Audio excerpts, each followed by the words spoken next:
नमस्कार किसान भाइयों, वीएस एग्री हेल्पिंग में फिर एक बार आपका स्वागत करते हुए मैं बीरेश शेख। और किसान भाइयों, अभी कुछ खेतों के अंदर आपको इस तरह के पौधे नज़र आएंगे। आप देख सकते हैं कहीं कहीं पे आपको इस तरह के पौधे देखने को मिल रहे होंगे कुछ खेतों के अंदर। तो किसान भाइयों, ऐसे पूरा खेत बढ़िया होगा, लेकिन कहीं कहीं पर आपको देख पा रहे होंगे इस तरह के पौधे आपको जगह जगह देखने को मिल रहे हैं। तो किसान भाइयों, ये क्या बीमारी है, और आप बहुत सोच रहे होंगे और देख पा रहे होंगे इस वीडियो के अंदर भी कि वैसे पूरा खेत सही है और कहीं कहीं पे आपको जगह जगह पे इस तरह के पौधे आपको देखने को मिलेंगे। इसका रीज़न क्या है और इसको हम क्या कर सकते हैं? तो किसान भाइयों, मैं आज आपको फुल डिटेल में आपको बताने वाला हूँ। इस तरह की अगर पौधे के अंदर की कहीं भी किसी भी खेत के अंदर इस तरह की दिक्कत नज़र आती है, कहीं कहीं पे शुरुआत है और कहीं कहीं पे मतलब इस तरह का पौधा हो चुका है। ये अभी देख सकते हैं, इसमें अभी शुरुआत हुआ है, मतलब पूरी तरह से डैमेज नहीं हुआ है, और कुछ पौधे अभी क्या है पूरी तरह से डैमेज हो चुके हैं। तो उनसे हमें क्या रीज़न है ऐसा कि ये इस तरह के पौधे क्यों हुए? तो किसान भाइयों, आज मैं आपको फुल डिटेल में बताने वाला हूँ। वीएस एग्री हेल्पिंग आपको पूरी तरह से फुल तरीके से संतुष्ट करता है। तो किसान भाइयों, मैं आज आपको डिटेल में बताने वाला हूँ और पौधे की कंडीशन आपको दिखा रहा हूँ। पास से दिखा देता हूँ एक बार। तो ये पूरा पौधा अभी देख पा रहे होंगे, अभी ये इस तरह है, पूरा पीला पड़ गया, और देख सकते हैं इसकी कली भी बंद हो चुकी है, और इधर नीचे से जड़ के पास से भी ये पूरी तरह से ये गल चुका है। किसान भाइयों, ये रीज़न का क्या रहा इसका कि गलने का?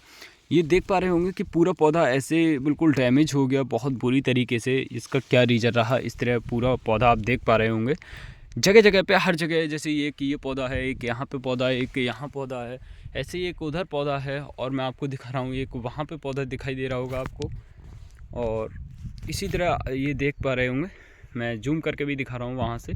इस तरह ये पौधे जगह जगह आपको नज़र आ रहे होंगे। एक इधर पौधा है, ये जगह जगह पे आपको देखने को मिलेंगे, मतलब पूरी तरह से पूरे खेत में नहीं होंगे, कहीं कहीं पे आपको देखने को मिलेंगे। ये रीज़न ऐसा क्या रह गया कि ये इस तरह पौधे हमारे जगह जगह बन गए? इस ऐसी क्या बीमारी है? तो किसान भाइयों, मैं आज आपको बता दूं कि ये कोई बीमारी वैसे कोई बीमारी नहीं है, ये हमारी कमी की वजह से बीमारी बनी है।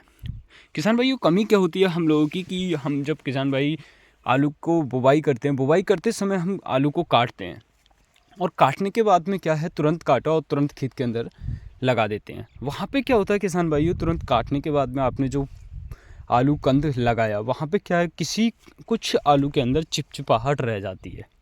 जैसे कि बोले तो चिपचिपाहट का मतलब कि किसान भाइयों कि जब आप आलू की बुवाई करते हैं तो वहाँ पे क्या है, जो काट आपने किया वहाँ से क्या है, आलू पानी सा छोड़ता है, और वहाँ पे पानी जब छोड़ता है तो वहाँ पे क्या है, चिपचिपाहट सी बन जाती है, जिसके कारण जब आप मिट्टी में लगा देते हैं उस कंद के लिए, तो वो वहीं से हल्के हल्के हल्के हल्के जर्मिनेशन तो कर जाता है ऊपर से, लेकिन जहाँ से काट होता है वहाँ से आलू सड़ने लगता है।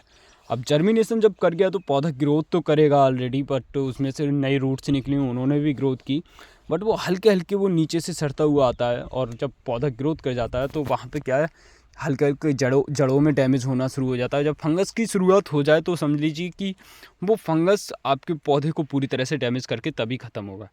तो वही कंडीशन हुई है इसके अंदर। मैं आपको कुछ पौधे आपको उखेड़ के दिखा देता हूँ कि जैसे कि मैं एक पौधा यहाँ पे उखेड़ता हूँ, और आप देख पा रहे होंगे ये इसकी जड़ें, ये देख रहे हैं कि इसकी ये जड़ें हैं पूरी तरह से डैमेज हो चुकी हैं। ऐसे ही एक और पौधा है यहाँ पे, इसको भी हम ऐसे ही उखेड़ते हैं, इसको नहीं उखड़ पाए, किसी और पौधे को हम उखेड़ेंगे। इसी तरह की जड़ें इसकी आप देख पा रहे होंगे पूरी काली हो जाती हैं।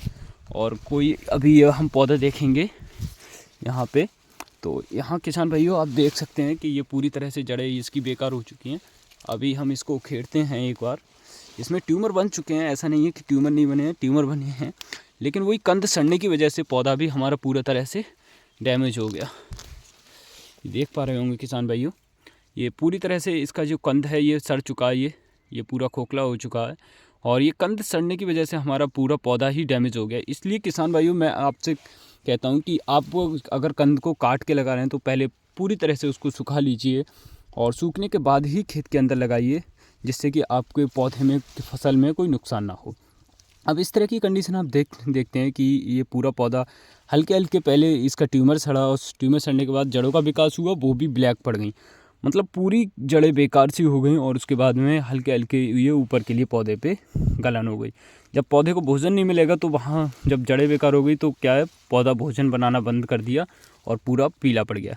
तो ये कंडीशन रहती है। तो किसान भाइयों, आलू को जब काट के लगाना है तो सही तरीके से लगाइए, आपकी पूरी तरह से सही कंडीशन रहे।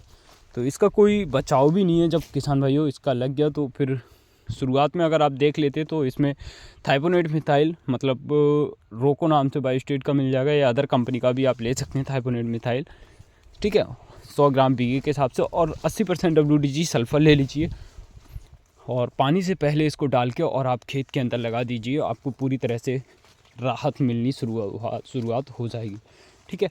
तो इस तरह की कंडीशन से बचने के लिए और आप हमसे संपर्क भी कर सकते हैं। आप कमेंट में डालिए, हम आपको पूरी तरह से आपको बचाव देंगे। तो किसान भाइयों ये वीडियो कैसी लगी किसान भाइयों, मिलते हैं नई वीडियो के साथ में।